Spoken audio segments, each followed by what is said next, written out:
তারা জানে এটার কোনো সমাধান পাবে না, তারা জানে এটার কোনো ফ্রুটস তাদের ঘরে আসবে না, কিন্তু তারা এটা করার চেষ্টা করছে। এটার পেছনে তাদেরকে প্রেশারাইজ করা হয়েছে ও ইন্সপায়ার করা হয়েছে যে তোমরা এটা করো, যেন আর্জেন্টিনার কনসেন্ট্রেশনটা বা ফোকাসটা মেইন ফুটবল থেকে সরে যায়। একই সাথে ডিয়েগো মারাদোনার মতো করে লিওনেল মেসিকে 94-এর মতো করে 2026-এ এমন কোনো কাণ্ড ঘটানো যায় কিনা যেটার মাধ্যমে লিওনেল মেসি আলটিমেটলি বিশ্বকাপে অকার্যকর হয়ে যাবে, সেরকম একটা ষড়যন্ত্র তত্ত্ব চলছে। কারণ অস্ট্রিয়া এখন পর্যন্ত ওয়ার্ল্ড ফুটবলের সেরকম কোনো পরাশক্তি না যেই দলের বিপক্ষে আর্জেন্টিনার সমস্যার কথা। দ্বিতীয় যে পয়েন্ট, লিওনেল মেসির পারফরমেন্স, এবং সেই পারফরমেন্সটা আমার কাছে মনে হয় যে শুধু আর্জেন্টাইন সমর্থক বা ভক্ত না, যারা আর্জেন্টিনাকে সাপোর্ট করে না এবারের ওয়ার্ল্ড কাপে অন্য টিমের সাপোর্টার, তাদের জন্য একটা টেনশনের কারণ the way actually L M ten started this FIFA world cup. So এই ওয়ার্ল্ড কাপে আর্জেন্টিনা অনেকগুলো রেকর্ডের সামনে, তবে যত রেকর্ডের সামনে তার থেকে আমার কাছে মনে হয় দল হিসেবে আর্জেন্টিনা তার থেকে বেশি লিওনেল মেসি রেকর্ডের সামনে। আর এক গোল দিলেই বিশ্বকাপ ইতিহাসের সর্বকালের সবচেয়ে বেশি গোলদাতা এককভাবে তিনি হয়ে যাবেন।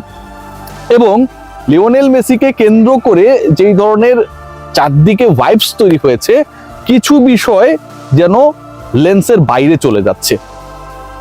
যতটুকু জানা যাচ্ছে, ইন্টারন্যাশনাল মিডিয়া যদি আপনারা ফলো করেন, এখানটায় দুটা জিনিস নিয়ে ব্যাপক আলোচনা হচ্ছে। একটা হচ্ছে লাস্ট ম্যাচে আলজেরিয়ার সাথে আর্জেন্টিনা জিতেছে, 3-0 জিতেছে। লিওনেল মেসি 3 গোল করেছেন, 80 মিনিট পর্যন্ত খেলেছেন, তারপরে চলে গেছেন, প্রথম গোলের পরে কান্না করেছেন।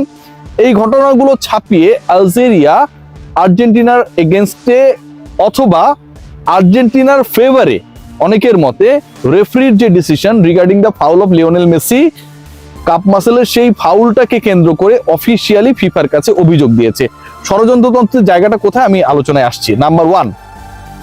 নাম্বার 2, যেটা মনে করা হচ্ছে অনেকের মতে, এটার কোনো বাস্তবিক ভিত্তি নেই, এরকম কোনো এভিডেন্স নেই, বাট অনেকেই বিশ্বাস করে, মনে করে আর্জেন্টিনা কোনোভাবেই যতই ক্যাপাবল হোক না কেন, লিওনেল মেসি যতই, এবং লিওনেল মেসির সাথে যেই দলটা খেলছে, যারা আলটিমেটলি লিওনেল মেসির সোর্স হিসেবে, শক্তি হিসেবে কাজ করছে, তারা যতই ক্যাপেবল হোক না কেন, তাদের ইউএস এর মাটিতে যেহেতু এবারের ওয়ার্ল্ড কাপটা হচ্ছে, অসম্ভব ভালো করলেও চ্যাম্পিয়ন হওয়ার সুযোগ নেই।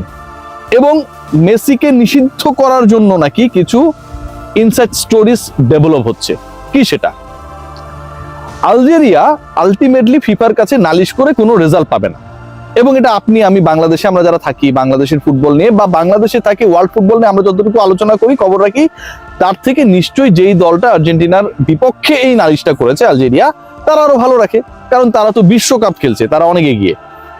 সেই দল যখন ফিফার কাছে এই নালিশ করে এবং অফিসিয়ালি ফিফা মেসির এগেনস্টে কোনো অ্যাকশনে যাবে না, রেফারির এগেনস্টে কোনো অ্যাকশনে যাবে না, আর্জেন্টিনা দল হিসেবে তাদের এগেনস্টে কোনো অ্যাকশনে যাবে না, তাহলে এটা করাটা মানে কি? মনে করা হচ্ছে আর্জেন্টিনা এবং আর্জেন্টাইন সুপারস্টার লিওনেল মেসি যেন তাদের কনসেন্ট্রেশনের জায়গাটা থেকে কিছুটা হলেও সরে আসে। তারা যেই রিদমে রয়েছে সেই রিদম থেকে যেন কিছুটা হলেও নেগেটিভিটি নিয়ে ডিসকাশন করে, তাদের কনসেন্ট্রেশনটা যেন আসলে মূল খেলার উপর না থেকে ফোকাসটা অন্যদিকে চলে যায়।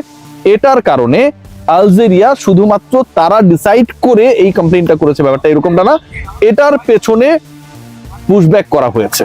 কারা করেছে, কে করেছে সেটা নিয়ে কোনো আলোচনা নেই, বাট এরকম কিছু একটা হয়েছে বলে অনেকে মনে করে যে এটা আসলে নিছক আলজেরিয়ার ডিসিশন না। আলজেরিয়ার এই সিদ্ধান্ত, এই কমপ্লেইন, এই অফিসিয়াল যে কাজটা তারা করেছে, এটার পেছনে বড় একটা মহল রয়েছে। সেকেন্ড যে পয়েন্ট, এটা আরো ডেঞ্জারাস, এবং এই পয়েন্টটা নিয়ে সবচেয়ে বেশি আলোচনা হচ্ছে যে লিওনেল মেসিকে যেভাবেই হোক এবারের ওয়ার্ল্ড কাপে যেন তিনি চ্যাম্পিয়ন হতে না পারে, আর্জেন্টিনা যেন চ্যাম্পিয়ন হতে না পারে। একই সাথে যদি কোনো ধরনের কোনো ক্লুজ পাওয়া যায় অথবা না পাওয়া যায়, মেসিকে যেন ওয়ার্ল্ড কাপে এমন একটা সিচুয়েশনে ফেলা যায় বা যেতে পারে যেখানটায় তিনি আর্জেন্টিনার হয়ে পুরো ওয়ার্ল্ড কাপ ক্যাম্পেইনটা খেলতে পারবেন না। এখানে মেসির সাথে ডিয়েগো ম্যারাডোনাকে অ্যাড করা হয়েছে। ম্যারাডোনা তিনি যখন ডোপ টেস্টে পজিটিভ হলেন 1994 বিশ্বকাপে, তখন সেই বিশ্বকাপটা ইউএসএ তে হয়েছিল, এবং ম্যারাডোনা যখন ওই ডোপ টেস্টে পজিটিভ হবার পরে বারবার দাবি করেছিলেন যে তিনি এরকম কোনো মাদক নেন নাই বা এরকম কোনো কিছু নেন নাই, তাকে এনার্জি ড্রিঙ্কস খাইতে দেওয়া হয়েছিল, সেটা খাওয়ার পরেই তিনি পজিটিভ হয়ে গেছেন। মনে করা হয় যে এটা পুরোটাই আসলে ওই সময়ের স্বাগতিক যেই দেশ তাদের পরিকল্পনা। কেন এটা মনে করা হচ্ছে? কারণ ম্যারাথন